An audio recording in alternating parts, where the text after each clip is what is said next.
ওম শান্তি। আজ 27শে মার্চ 2025। প্রাতমূল্যী ওম শান্তি বাপ দাদা মধুবন। বাপ দাদা বলছেন, মিঠে মিঠে বাচ্চে, মাঝি এসেছেন তোমাদের নৌকাকে তীরে পৌঁছে দিতে। বাবার কাছে তোমরা সততার সাথে থাকো, তবে নৌকা হেলবে দুলবে, কিন্তু কখনোই ডুবে যাবে না। আজকের মূল্যের প্রশ্ন, বাবার স্মরণ বাচ্চাদের যথার্থ রূপে না থাকার কারণ কি?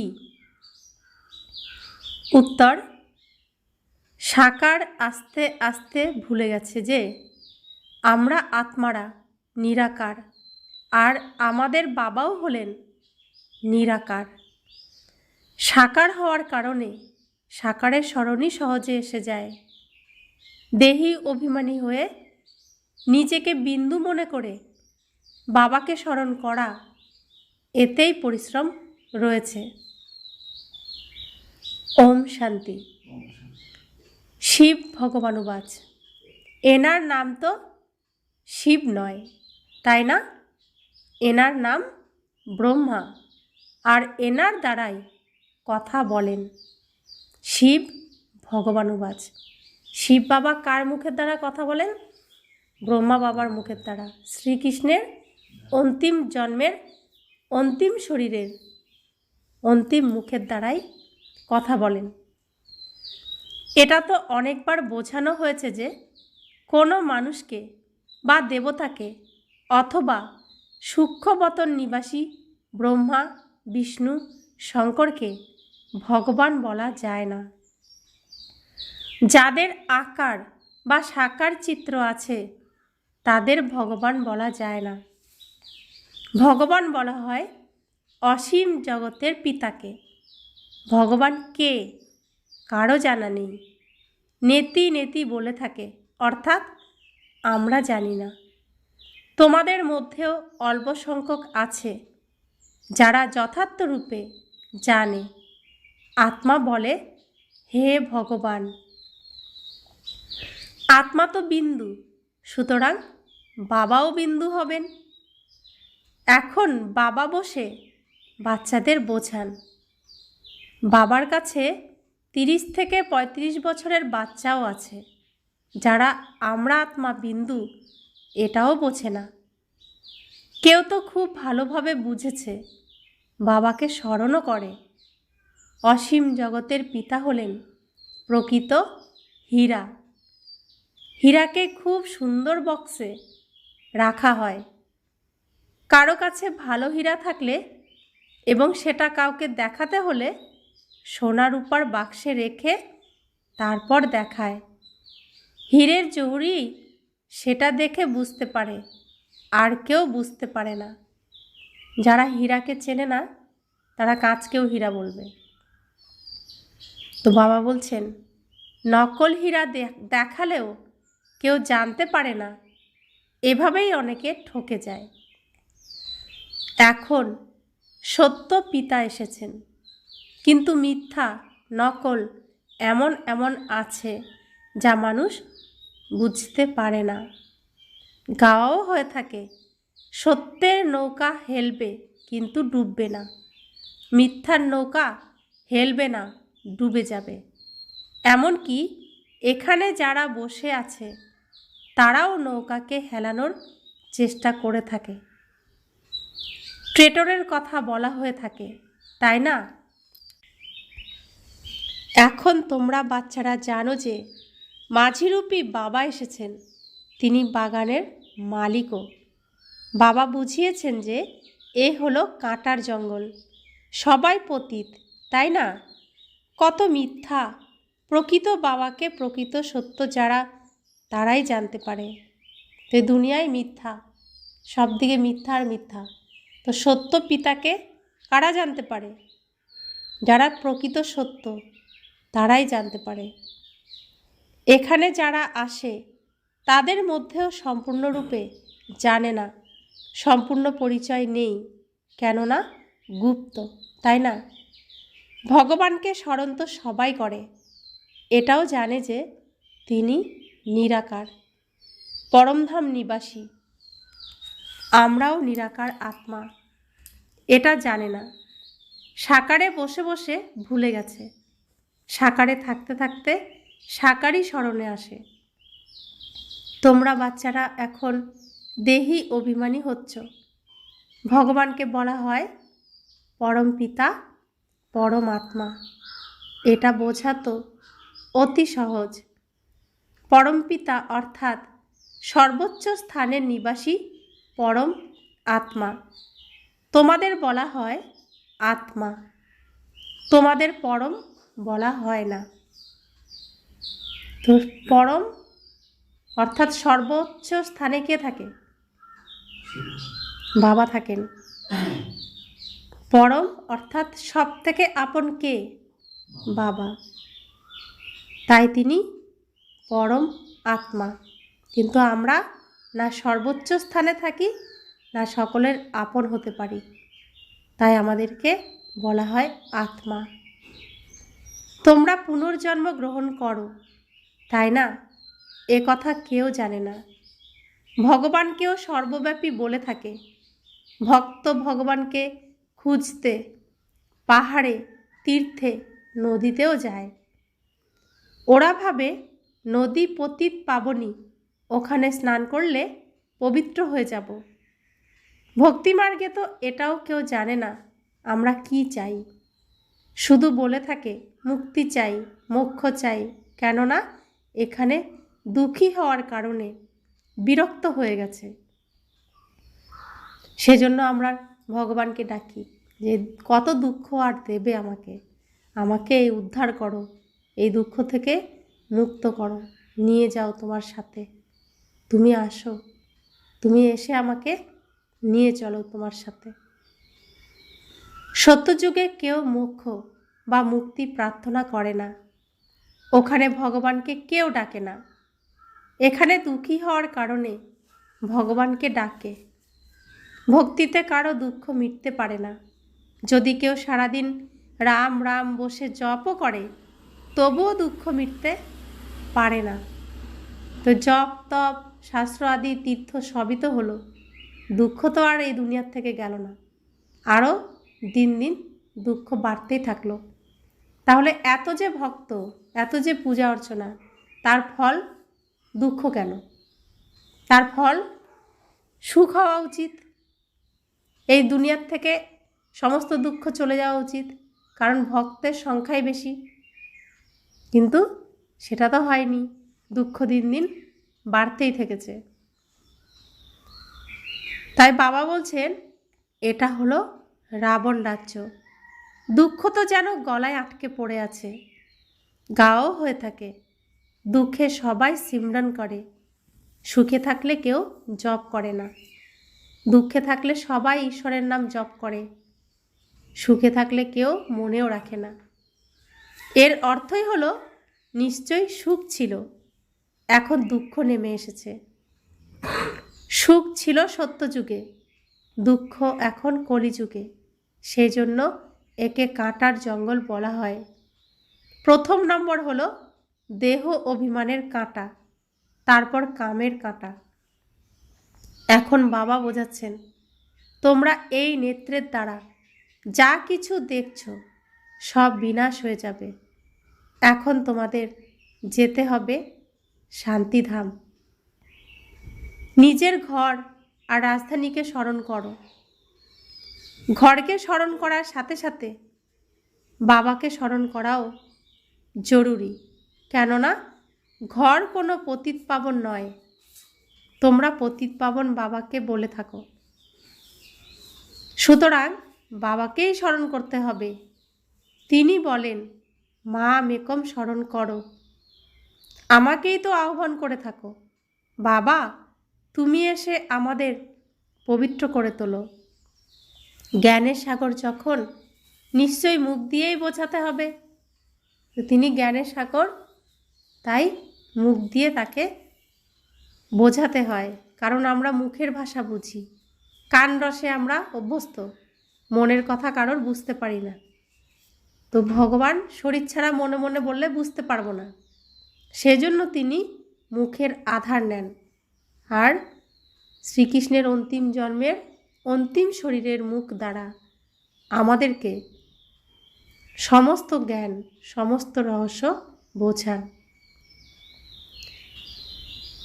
তো তিনি জ্ঞানের সাগর যখন, নিশ্চয়ই মুখ দিয়েই বোঝাতে হবে, অনুপ্রেরণা তো দেবেন না। একদিকে শিব জয়ন্তী পালন করে থাকে, অন্যদিকে বলে থাকে নাম রূপহীন। নাম রূপহীন কোনো বস্তু হতে পারে না। তারপর আবার বলে নুড়ি পাথর সর্বত্র আছে। তো বলছেন তোমরা এত পাথর বুদ্ধি হয়ে গেছো, এতটাই নির্বোধ হয়ে গেছো, কি বলো আর কি করো তার কোনো হিসাব নেই। একদিকে বলো তিনি কণায় কণায় পড়ে আছে, সমস্ত কিছুর মধ্যে পড়ে আছে, তাহলে শিবলিঙ্গ কোথা থেকে আসলো, মূর্তি কোথা থেকে আসলো, তিনি কে? আর নুড়ি পাথরে তাহলে কে পড়ে আছেন?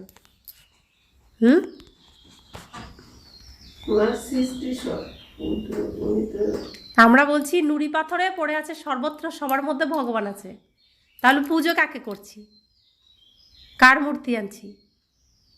আর যদি সবার মধ্যেই থাকবে তাহলে সবাইকেই পুজো করা উচিত, তাই না? তাই বাবা বলছেন অনেক মত, তাই না? বাবা বোঝান 5 বিকাররূপী রাবণ তোমাদের তুচ্ছ বুদ্ধি করে তুলেছে, সেই জন্য দেবতাদের সামনে গিয়ে নমস্কার করে থাকে। কেউ তো নাস্তিক হয়, কাউকেই মানে না। এখানে বাবার কাছে আসে ব্রাহ্মণ, যাদের 5000 বছর আগেও বুঝিয়েছিলেন। লিখিত আছে পরমপিতা পরমাত্মা ব্রহ্মা দ্বারা স্থাপনা করেন, সুতরাং তোমরা ব্রহ্মার সন্তান। প্রজাপিতা ব্রহ্মা তো প্রসিদ্ধ, নিশ্চয় ব্রাহ্মণ ব্রাহ্মণীয় হবে। এখন তোমরা শূদ্র ধর্ম থেকে বেরিয়ে ব্রাহ্মণ ধর্মে এসেছ। বাস্তবে হিন্দু বলে যারা, তারা নিজেদের ধর্মকে জানে না, সেই জন্যই কখনো একে মানবে, কখনো বা অন্য কাউকে মানবে, অনেকের কাছে যাবে। খ্রিস্টানরা কখনো কারো কাছে যায় না। এখন তোমরা প্রমাণ সহ বলে থাকো ভগবান পিতা বলেন আমাকে স্মরণ করো। তা আমরা এতদিন কি ছিলাম? নাস্তিক, ভগবানকে জানতাম না। এখন আমরা আস্তিক হয়েছি, আমরা এখন পিতাকে জানি, চিনি। তো আমরা এখন তাকে স্মরণ করি, তার শ্রীমতকে মানি। কিন্তু খ্রিস্টানরা, ইসলামরা, বৌদ্ধরা তারা কখনো অন্য কারো কাছে যায় না, তাদের কাছে একজনই পিতা, একজনই ভগবান। তো আমরা এখন জেনেছি তাহলে ভগবান কার জন্য আসেন? যারা হিন্দু হয়ে রয়েছে, নিজের ধর্মকে ভুলে গেছে, তাদের জন্য এসেছেন, সনাতন ধর্ম স্থাপন করতে এসেছেন, তাই না? তো বাবা বলছেন এখন তোমরা প্রমাণ সহ বলে থাকো ভগবান পিতা বলেন আমাকে স্মরণ করো। একদিন সংবাদপত্রেও পড়বে আমাকে স্মরণ করলেই তোমরা পতিত থেকে পাবন হতে পারবে। যখন বিনাশ এগিয়ে আসবে তখন সংবাদপত্রের দ্বারাই এই আওয়াজ কানে এসে পৌঁছাবে। সংবাদপত্রে তো কত জায়গার খবর আসে, তাই না? এখনও তোমরা সংবাদপত্রে দিতে পারো ভগবানুবাচ পরমপিতা পরমাত্মা শিব বলেন আমি হলাম পতিত পাবন, আমাকে স্মরণ করলে তোমরা পবিত্র হতে পারবে। এই পতিত দুনিয়ার বিনাশ সামনে অপেক্ষা করছে, বিনাশ অবশ্যই হবে, এটাও সবার নিশ্চিত হবে, রিহার্সালও হতে থাকবে। তোমরা বাচ্চারা জানো যে যতক্ষণ রাজধানী স্থাপন না হচ্ছে ততক্ষণ বিনাশ হবে না। আর্থকোয়েক ইত্যাদিও তো হবে, তাই না? তো এগুলো রিহার্সাল চলছে ওদিকে, কিন্তু প্রকৃত বিনাশ কেন হচ্ছে না? রাজধানীতে যারা যাবে, কারা যাবে? কারা যাবে রাজধানীতে? তা আমরা নিজেরা রেডি হচ্ছি না, এখনও ভাবছি সংসার করব এখানে, আমাকে কে দেখবে ভবিষ্যতে, এখনও ভাবছে। তো যাওয়ার নামগন্ধ নেই। যেখান থেকে যেতে হবে, এখান থেকে সব কিছু গুছাতে হবে, এই ভাবনা কারোর মধ্যে নেই। আমাকে কে দেখবে এখনও চিন্তা করে। ভগবান এত বোঝানোর পরেও ওই ইচ্ছা মনে জাগে যে আমাকে কে দেখবে। কত আশা এখানে থাকার। এখনও মানুষের, আমাদের ব্রাহ্মণ বাচ্চাদের মধ্যেই বৈরাগ্য আসেনি। এখনও আশা এই দুঃখের দুনিয়ায় থাকবো, এখানেই ভোগবিলাসে মত্ত থাকবো, এখনও আশা। তো বাবা বলছেন যে তোমাকে ঘরে ফিরতে হবে। এখানে দেখাশোনা তো আর প্রশ্নই আসে না। এখন ঘরে ফিরতে হবে, তুমি নিজে তৈরি হও ঘরে ফেরার জন্য। তুমি তৈরি হচ্ছ না বলেই তো বিনাশ হচ্ছে না। তুমি এখানে থাকতে চাইছো, তাই বাবা বিনাশ করতে পারছেন না। এই প্রকৃতি নিজেকে আটকে রেখেছে। তোমার মধ্যে এত আশা আসে কোথা থেকে? এত দুঃখ কেন ভালো লাগে তোমার? এই দুঃখের প্রতি ঘৃণা আসে না? এত কষ্ট, এত দুঃখ, তারপরেও এখানে এখনো কে দেখবে আমাকে বৃদ্ধ বয়সে? এখনো থাকার ইচ্ছা। তো আমাদের এই ইচ্ছার জন্য রাজধানী স্থাপন হচ্ছে না। আর রাজধানী যতক্ষণ স্থাপন হবে না, ততক্ষণ বিনাশও হবে না। শ্রীকৃষ্ণ একা রেডি, রাধা একা রেডি, তো তারা কি গিয়ে রাজত্ব করবে? রাজত্ব কারা করবে? তাদের রাজধানীতে যারা যাবে তারা তৈরি না হলে রাজধানী স্থাপনও হবে না, আর বিনাশও হবে না। বাবা বলছেন একদিকে বোমা নিক্ষেপ হবে, অন্যদিকে ন্যাচারাল ক্যালামিটিস হবে। খাদ্যশস্য পাওয়া যাবে না, স্টিমার আসবে না, ফেমেন পড়বে, দুর্ভিক্ষ হবে, অনাহারে মরতে মরতে শেষ হয়ে যাবে। অনশন ধর্মঘট যারা করে তারা কিছু না কিছু জল বা মধু ইত্যাদি গ্রহণ করে, ওজন কমে যায়। এখানে তো বসে বসে আচমকাই আর্থকোয়েক হবে, মরে যাবে, বিনাশ তো অবশ্যই হবে। সাধু সন্ত ইত্যাদি গুরুরা এমনটা বলবে না যে বিনাশ হবে, সেজন্য রাম রাম করো। মানুষ তো ভগবানকেই জানে না, ভগবান স্বয়ং নিজেকে জানে, আর কেউ জানে না। ওনার আসার সময় আছে, যিনি তারপর এই বৃদ্ধ শরীরে প্রবেশ করে সৃষ্টির আদি মধ্য অন্তের নলেজ শোনান। তোমরা বাচ্চারা জানো এখন ফিরে যেতে হবে, এতে তো খুশি হওয়া উচিত। আমরা শান্তিধামে যাব। মানুষ তো শান্তি চায়, কিন্তু শান্তি দেবে কে?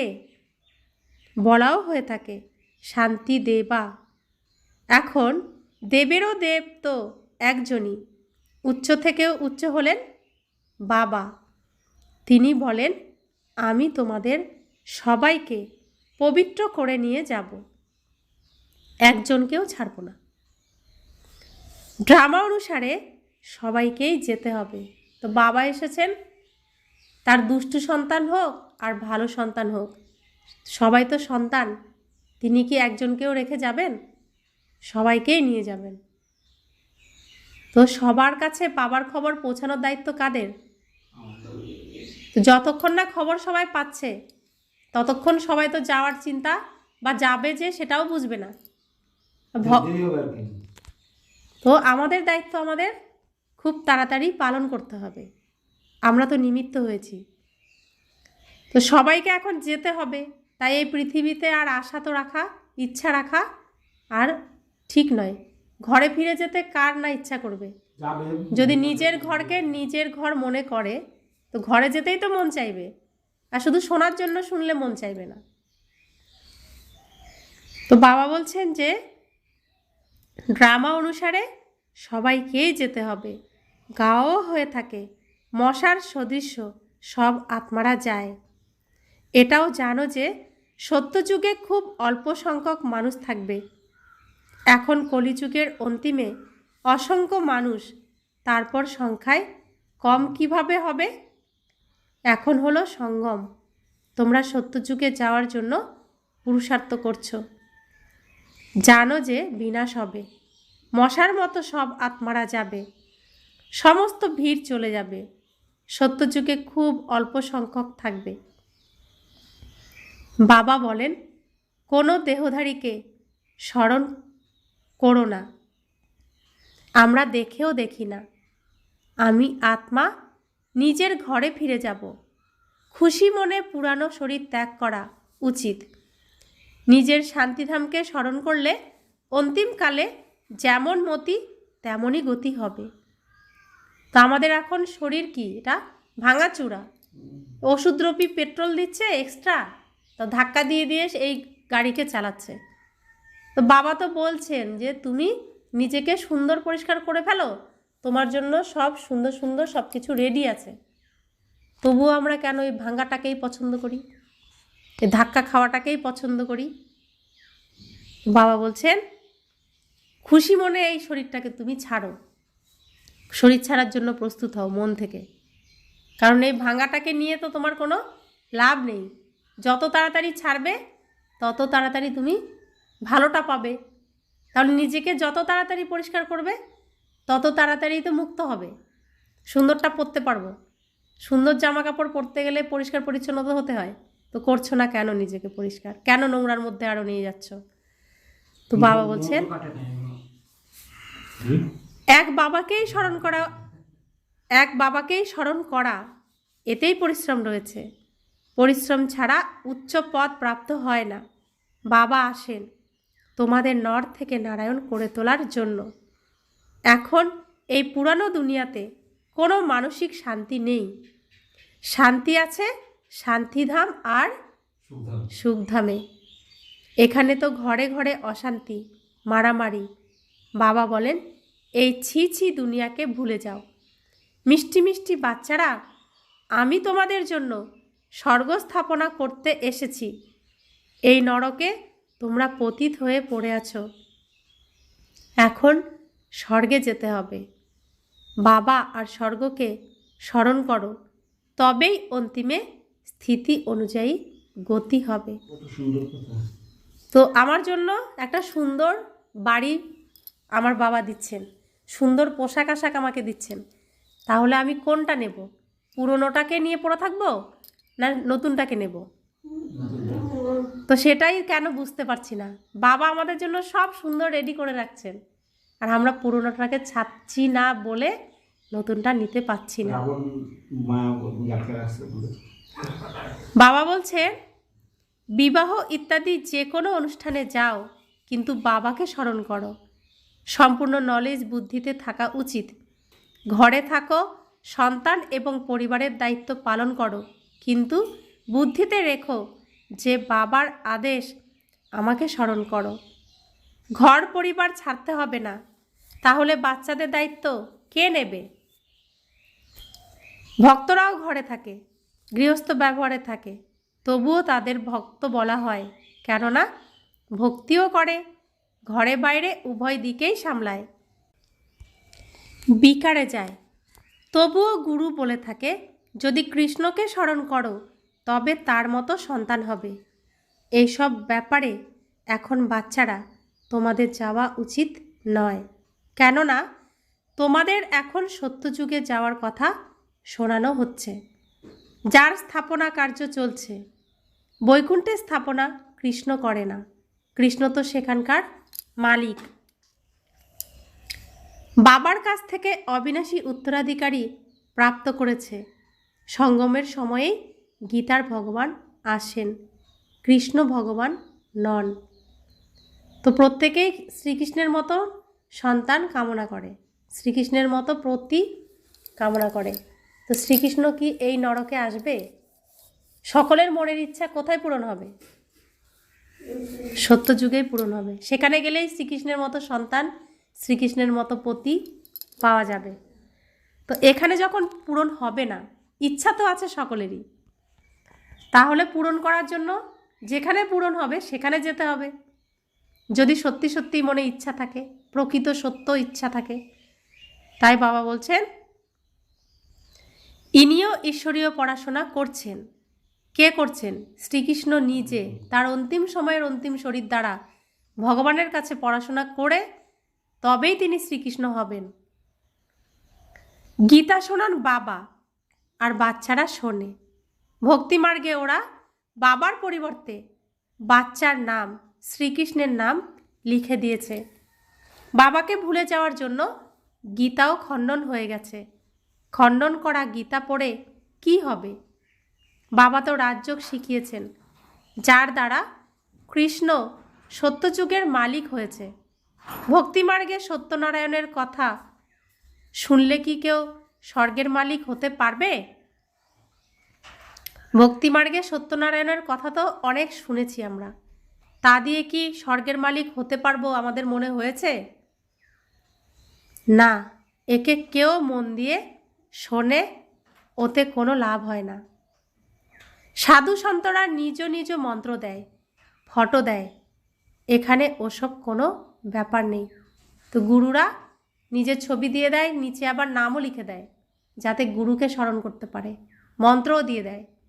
বাবা বলছেন এখানে কোনো এসবের ব্যাপার নেই। অন্য কোনো সৎসঙ্গে গেলে বলবে এ অমুক স্বামীর কথা। কিসের কথা? বেদান্তের কথা, গীতার কথা, ভাগবতের কথা। তো কোনো সৎসঙ্গে গেলে তো যে গুরু হয় তার তৈলঙ্গ স্বামী এরকম নাম থাকে না, তো তারা কথা শোনায়। কিসের কথা শোনায়? বেদের কথা শোনায়, ভাগবতের কথা শোনায়, গীতার কথা শোনায়। এখন তোমরা বাচ্চারা জানো আমাদের শিক্ষা প্রদানকারী কোনো দেহধারী নন, না কোনো শাস্ত্র ইত্যাদি পড়েছেন। আমাদেরকে যে জ্ঞান দিচ্ছেন তিনি কে? তিনি কি কোনো দেহধারী? তিনি কোনো বই দেখে দেখে পড়াচ্ছেন? কোনো শাস্ত্র দেখে দেখে পড়াচ্ছেন? তিনি, তার মধ্যে সমস্ত জ্ঞান আছে। তিনি শুধু শুরু থেকে শেষ পর্যন্ত সমস্ত রহস্য আমাদেরকে শোনাচ্ছেন, বোঝাচ্ছেন, যাতে আমাদের স্মৃতি ফিরে আসে। শিব বাবা কোনো শাস্ত্র পড়েননি, তার কোনো গুরু নেই, তার কোনো পিতা নেই। তিনি নলেজফুল, তার কাছে সমস্ত জ্ঞান আছে, কারণ তিনি সমস্ত কিছু রচনা করেছেন। তো রচয়িতার কাছে সমস্ত জ্ঞান থাকে। শিব বাবা কোনো শাস্ত্র পড়েছেন কি? পড়ে মানুষ। শাস্ত্র কারা পড়ে? মানুষ পড়ে। শিব বাবা বলেন আমি গীতা ইত্যাদি কিছুই পড়িনি। এই রথ যার মধ্যে বসে আছি তিনি পড়েছেন, আমি পড়িনি। আমার মধ্যে তো সম্পূর্ণ সৃষ্টির চক্রের আদি মধ্য অন্তের জ্ঞান আছে। ব্রহ্মা রোজ গীতা পড়তেন, তোতার মতো কণ্ঠস্থ করে নিতেন। যখন বাবা প্রবেশ করলেন গীতা ছেড়ে দিলেন, কেননা বুদ্ধিতে এসে গেছে শিব বাবা শোনাচ্ছেন। বাবা বলেন আমি তোমাদের স্বর্গের বাদশাহী দিয়ে থাকি, সুতরাং এই পুরানো দুনিয়ার প্রতি মমত্ব মেটাও, শুধুমাত্র মাম একম স্মরণ করো। এই পরিশ্রমটুকুই করতে হবে। প্রকৃত প্রেমিকের প্রতি প্রেমিকার স্মরণ প্রতি মুহূর্তে হয়ে থাকে। এখন বাবা স্মরণও এরকম স্থায়ী হওয়া উচিত। পারলৌকিক বাবা বলেন বাচ্চারা আমাকে স্মরণ করো আর অবিনাশী উত্তরাধিকারকে স্মরণ করো। এর মধ্যে কোনো আওয়াজ করা, শঙ্খ বাজানোর প্রয়োজন নেই। ভালো ভালো গান তৈরি হলেও তা বাজানো হয়, যার অর্থ তোমাদের বোঝানো হয়ে থাকে। গান রচয়িতা নিজেও কিছু জানে না। মীরা ভক্ত ছিল, তোমরা তো জ্ঞানী। বাচ্চাকে দিয়ে যখন কোনো কাজ ঠিকমতো হয় না তখন বাবা বলেন তুমি তো ঠিক যেন ভক্ত। সেও তখন বুঝে নেয় বাবা এমন কথা কেন আমাকে বললেন। বাবা বোঝান বাচ্চারা এখন বাবাকে স্মরণ করো, পয়গম্বর হও, ঈশ্বর প্রেরিত দূত, মেসেঞ্জার হও। সবাইকে এটাই প্রচার করো যে বাবা আর অবিনাশী উত্তরাধিকারের কথা স্মরণ করলে জন্ম জন্মান্তরের সমস্ত পাপ ভস্মীভূত হয়ে যাবে। এখন ঘরে ফিরে যাওয়ার সময়।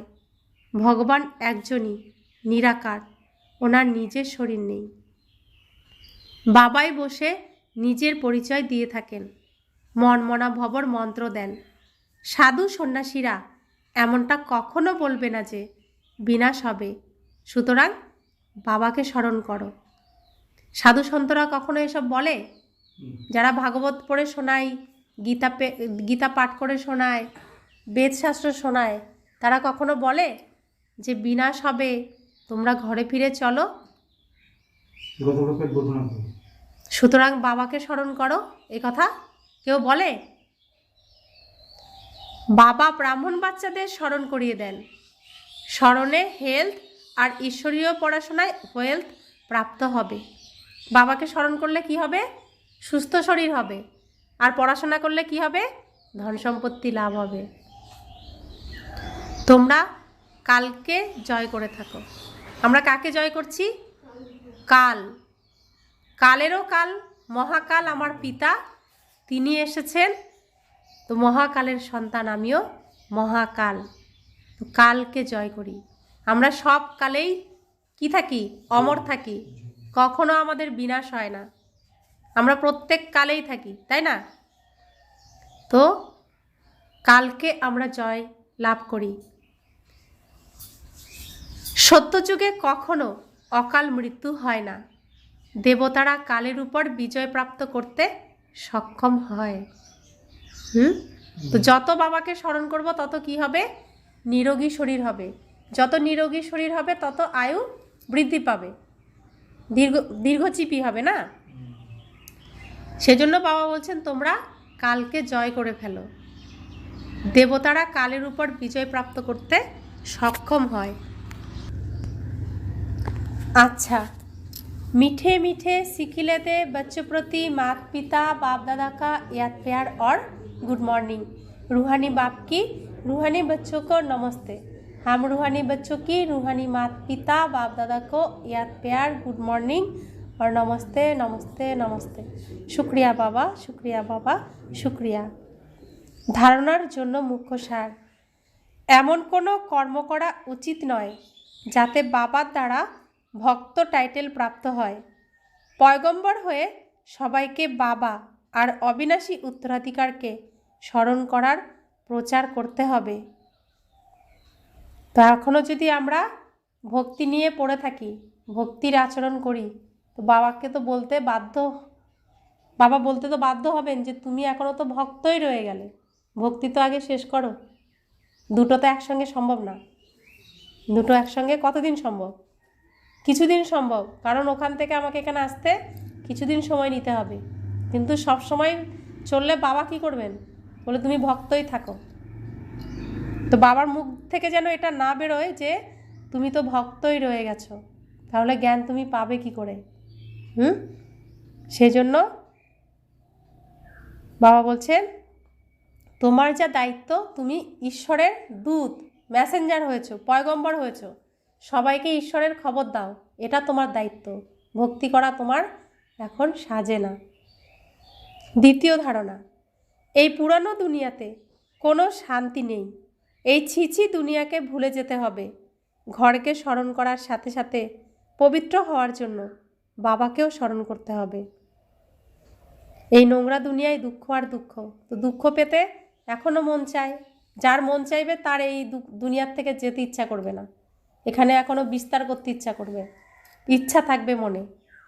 আর যে বুঝবে যে এটা তো দুঃখের দুনিয়া, এখানে আমি আর থাকবো না, তার এখানে এই দুনিয়ার প্রতি বৈরাগ্য আসবে। বৈরাগ্য যতক্ষণ না আসবে, ঘৃণা যতক্ষণ না আসবে, বিনাশ ততক্ষণ হতে পারছে না। তো এই পৃথিবীর সমস্ত দুঃখীদের দুঃখ পাওয়ার জন্য নিমিত্ত কারা হয়ে গেছে?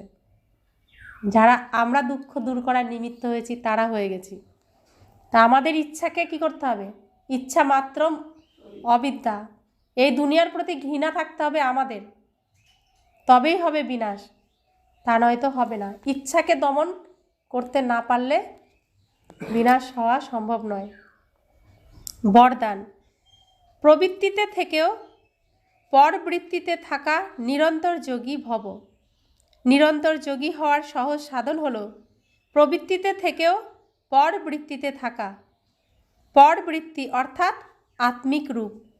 যারা আত্মিক রূপে স্থির থাকে তারা সদা ডিট্যাচ এবং বাবার প্রিয় হয়ে যায়।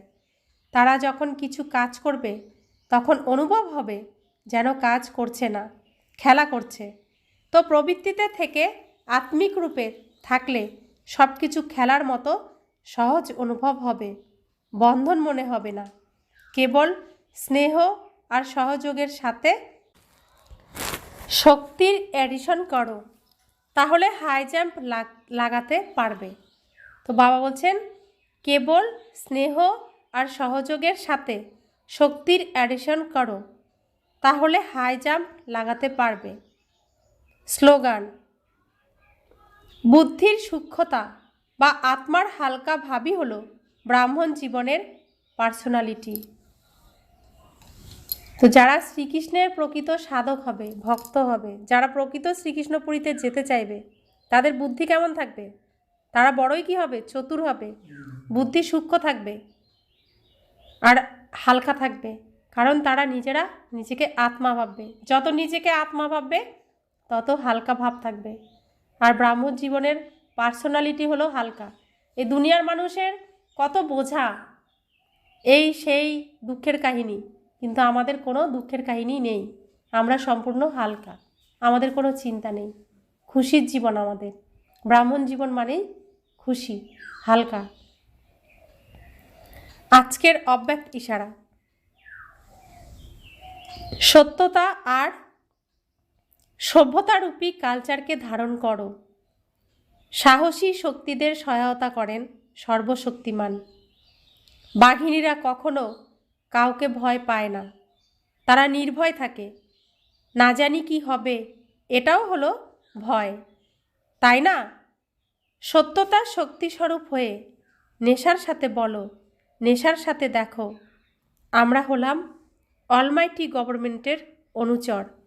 এই স্মৃতিতে থেকে অযথার্থকে যথার্থ করতে হবে, সত্যকে প্রসিদ্ধ করতে হবে, লুকাতে হবে না। কিন্তু সত্যতার সাথে বাণীতে মধুরতা আর সভ্যতাও হলো আবশ্যক। তো সত্যকে প্রসিদ্ধ করতে হবে, লুকাতে হবে না। সত্যতার সাথে কি কি চাই? বাণীতে মধুরতা চাই আর সভ্যতাও আবশ্যক। তো আমরা এখন কি হলাম? শক্তি সেনা। অর্থাৎ আমাদের রূপ কি? শক্তি সেনা বাঘের উপর বসে শক্তিরা। তো বাবা আমাদেরকে রচনা করেছেন, এই রূপটাকে বাবা দিয়েছেন, এর মধ্যে শক্তি ভরে দিয়েছেন, হ্যাঁ, অস্ত্রও দিয়ে দিয়েছেন যুদ্ধ করার জন্য।